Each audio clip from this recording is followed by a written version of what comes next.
It's been almost a decade since that fateful day.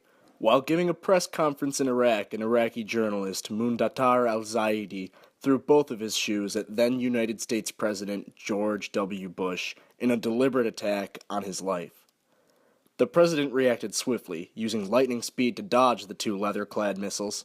Even though it has not been that long since then, many historians are already forming many different, contradictory views as to why this has happened.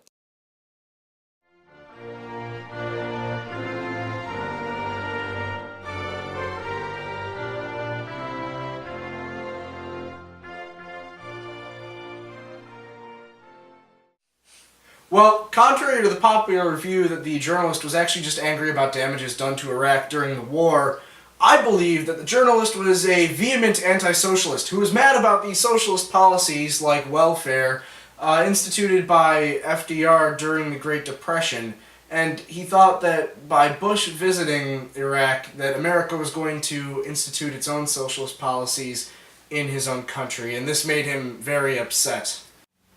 It's my belief that this man carries with him sentiments that were established during the time of the Ottoman Empire. As the Ottoman Empire was of course a central power during World War I, while the Americans were allies. And after the war, the Allies, and of course in part America, disassembled the Ottoman Empire. So I think it is very possible that this man carries with him a sense of Ottoman nationalism, and that is of course why he would have a deep-seated hatred for the Americans, such as President Bush. Since the conception of America, during the time of triangle trade, America has traded with goods that were stolen from the Middle East, and I believe that's what that gentleman was upset about on that day. Our team was able to track down the journalist in question and interview him just to find out what was going through his mind on that fateful day. I thought I was at a Will Ferrell show of him doing a George Bush impression, and not a single joke was made in about 2 hours. I got very annoyed, so the only logical thing to do was, throw my shoe at him.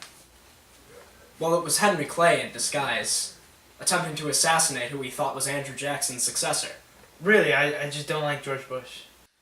This is a little-known fact about Middle Eastern and Iraqi culture in particular, but it's actually a sign of deep disrespect to remove your shoes and hurl them at another man. I didn't realize that I hurled my shoe at the President of the United States. But at the moment the Secret Service attacked me, it just went downhill from there. Well, it seems like we'll never truly know why President Bush almost died at the hands of this journalist. Really, I just don't like George Bush. Really, I just don't like George Bush. So what if the guy threw a shoe at me? I know the human being and fish can coexist peacefully. Responses have got to end in order for us to get the framework, the groundwork, not framework, the groundwork to discuss a framework for peace, to lay the... All right. And so, in my speech to the nation,